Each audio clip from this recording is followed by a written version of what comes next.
नमस्कार दोस्तों, मैं हूं रमेश आयर, मोटिवेशनल स्पीकर, लाइफ कोच और एचआर प्रोफेशनल। 15 साल से एचआर सेक्टर में काम करता हूं। अलग अलग लोगों को ट्रेनिंग मोटिवेट करता हूं और यूट्यूब के ऊपर भी मैं अपने वीडियो पोस्ट करता रहता हूं खाली समय में। दोस्तों, जैसा किसी आग लगने को ईंधन की जरूरत होती है, गाड़ी चलने के लिए पेट्रोल डीजल की जरूरत होती है, वैसा आपको आगे बढ़ने के लिए एक पावरफुल केस स्टडी और मोटिवेशन की जरूरत होती है। ऐसी आपको एक बेहतरीन केस स्टडी लेके आया हूं। कैसा बना सिंगापुर दुनिया का सबसे अमीर लोग, कैसे बने सिंगापुर के लोग और सिंगापुर का देश दुनिया में सबसे टॉप पे है। भारत की आजादी के 18 साल बाद सिंगापुर आजाद होगा, लेकिन भारत से 18 गुना ज्यादा अमीर देश है।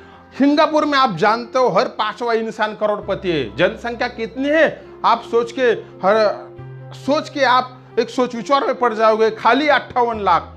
मतलब भारत का किसी मोटर सिटी से भी छोटा जो शहर है मुंबई, कोलकाता, दिल्ली तो करोड़ों जनसंख्या। एक बड़ा लखनऊ से भी छोटा शहर की जनसंख्या है 58 लाख। लैंड एरिया है खाली 700 स्क्वायर किलोमीटर। भारत का छोटा राज्य भी है ना, फॉर एग्जाम्पल गोवा से थोड़ा बड़ा राज्य, उतना खाली उसका जमीन है, जमीन ना के बराबर है। वहां पे कोई खनिज संपदा नहीं है। पॉपुलेशन डेंसिटी 7,810 पर स्क्वायर किलोमीटर सिंगापुर की, लेकिन बेहतरीन साफ सफाई, बेहतरीन क्वालिटी के घर, आखिर बेहतरीन सब कुछ, नेटवर्क, बेहतरीन मोबिलिटी। आखिर क्या वजह है कि ये दुनिया का इतना सक्सेसफुल देश बना? क्यों हमें सीखना, क्या उनसे हमको सीखना मिलता है? ना ही खेती, ना ही खनिज संपत्ति। आप जानते हो सिंगापुर के लोगों की एवरेज सैलरी दुनिया में सबसे 3 नंबर पे है। मोबिलिटी हो, चाहे हेल्थ हो, चाहे सेफ्टी हो, चाहे रोजगार हो, चाहे सुरक्षा हो, दुनिया में सिंगापुर सबसे आगे है। लेकिन उसकी हिस्ट्री भी तो हमको जानना है। सबसे पहले सिंगापुर के ऊपर ब्रिटेन का कब्जा था। बाद में जापान तरक्की करने लगा, जापान और ब्रिटेन का युद्ध हुआ। बाद में सिंगापुर का जो देश है वो जापान के कब्जे में गया। फिर जापान और अमेरिका को वर्ल्ड वार हुआ 1944 और 45 में। तो फिर अमेरिका ने इतने बम बरसाए जापानीज के ऊपर, लेकिन वो बम बरसाए सिंगापुर के जमीन के ऊपर, सिंगापुर का पूरा राख से जला डाला। उसके बाद सिंगापुर मलेशिया के साथ अटैच हो गया। मलेशिया ने भी उसके साथ कई दिनों के ऊपर कई सालों में राज किया। 1965 में आखिर सिंगापुर, ब्रिटेन, बाद में जापान, आखिर मलेशिया से आजाद हुआ 1965। भारत स्वतंत्र हुआ, उससे 18 साल लेट वो स्वतंत्र हो गया। उस जमाने में सिंगापुर की पर कैपिटा इनकम थी, मतलब आदमी का एवरेज इनकम था खाली $516, 516। लेकिन 2020 में आप ये जानते हो सिंगापुर का हर आदमी का एवरेज इनकम कितना है? $86,000। 516 कहा, 86,000 कहा। वर्ल्ड में 3 नंबर पे सबसे रिचेस्ट लोग सिंगापुर में रहते। लेकिन 1965 में यह हाल था जब सिंगापुर आजाद हुआ, तो उसकी आधे से ज्यादा जनसंख्या अशिक्षित थी, बेरोजगारी थी, कोई इंडस्ट्रियलाइजेशन नहीं था, खनिज संपदा नहीं थी, खेती लायक जमीन नहीं थी। लेकिन 1965 में उसके प्रधानमंत्री जो ली है, उन्होंने 40 से 50 साल तक सिंगापुर में राज किया।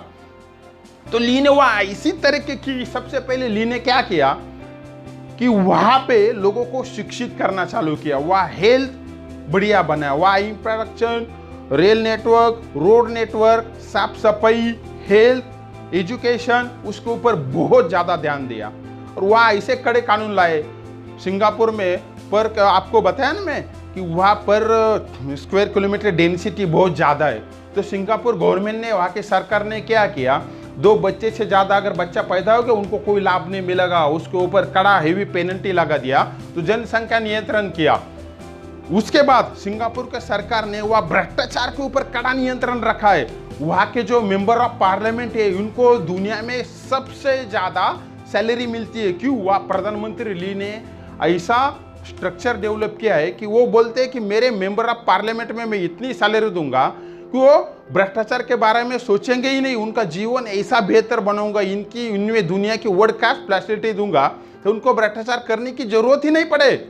और फिर भी वो अगर भ्रष्टाचार में लिप्त पाए तो उनके ऊपर कड़ा से कड़ा सजा का प्रावधान भी लगा दिया कि दुनिया में वो अपने जीवन में वो कभी भी पॉलिटिशियन में इलेक्शन में कभी खड़े नहीं हो पाएंगे, ऐसे कड़े कानून कर दे। तो इसके वहाँ के मेंबर ऑफ पार्लियामेंट है ना के बराबर भ्रष्टाचार करते हैं और सरकारी योजनाओं का लोगों के साथ अच्छा सा क्रियान्वयन करते हैं।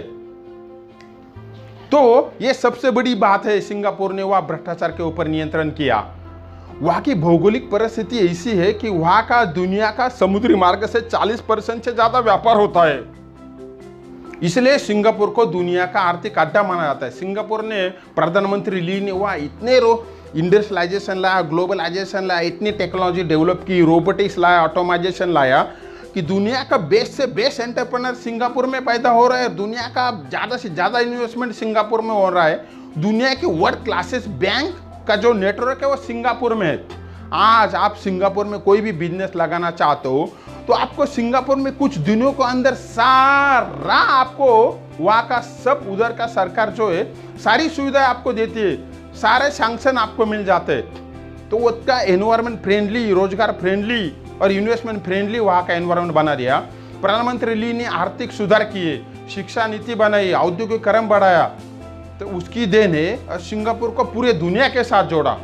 ली ने व्यापारिक और इतना डेवलप किया, वहाँ पे न्यायपालिका को इतना वहाँ कारगर किया कि वहाँ दुनिया का कोई भी आदमी कुछ भी अगर क्राइम करता है, चाहे अमेरिका का नागरिक हो, यूरोप हो, कोई भी, तो उसके ऊपर सिंगापुर के कानून के मुताबिक ही वहाँ का सजा का प्रावधान है। तो दुनिया का कोई भी आदमी वहाँ कोई भी क्राइम करने का पहले 10 बार सोचेगा। और आपको एक जानकारी हैरान होगी, सिंगापुर का लिविंग स्टैंडर्ड इतना वर्ल्ड क्लास है। वहाँ पे क्या है मालूम है, सिंगापुर हाउसिंग बोर्ड STB इतना वर्ल्ड क्लास वहाँ पे बिल्डिंगें बनाती है कि वो वहाँ पे पूरी ग्रीनरी, सौर ऊर्जा और वर्ल्ड क्लास फैसिलिटी, उम्र वाले लोगों के रहने के लिए वर्ल्ड क्लास अच्छा हेल्थ सेंटर वहाँ STB बनाती है।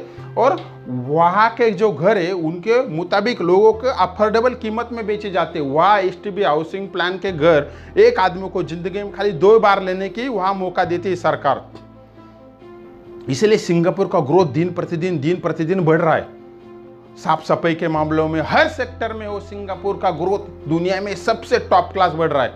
मैं आपको बताया ना कि 86,000 पर $US वहाँ का आदमी का औसत इनकम है। हर 5वें इंसान वहाँ का करोड़पति है। उसकी देन क्या है, सिंगापुर के लोग वहाँ की सरकार का कहाँ मानते हैं। डिसिप्लिन हो, चाहे साफ सफाई हो, चाहे काम करने वाले की तरकीब हो या टाइमिंग हो। हमारे उधर क्या है, हम लोग सिंगापुर से क्या सीख सकते कि हमारे पास क्या है, लोगों को खाली सरकारी नौकरी चाहिए, ऑफिस में जाके टाइम पास करना चाहिए, लेकिन सरकारी नौकरों को सरकारी योजनाओं का क्रियान्वयन आम जनता तक पहुंचाना नहीं है। सिंगापुर में ऐसा नहीं। तो भारत के लोगों को सिंगापुर से ये सीखना चाहिए कि हमें हर बार में ऐसा सोचना चाहिए कि सिंगापुर के लोग कैसे आगे बढ़े।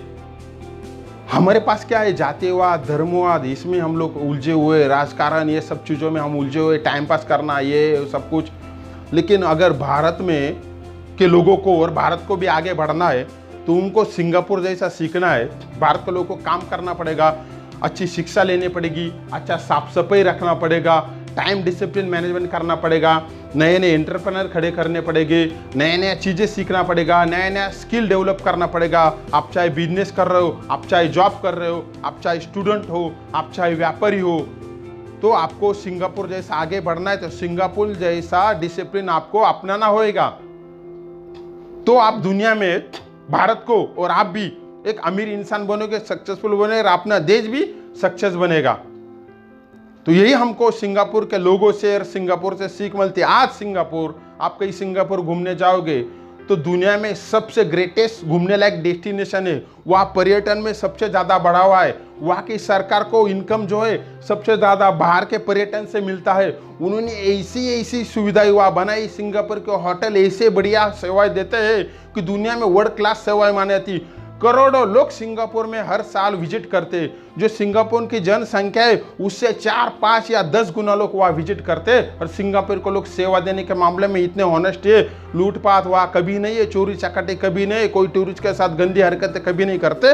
इसलिए सिंगापुर के लोग दुनिया में सबसे आगे तरक्की कर रहे। तो दोस्तों, आपको ये केस स्टडी सिंगापुर की कैसी लगी और इस केस स्टडी में आपको कैसे क्या सीख मिली।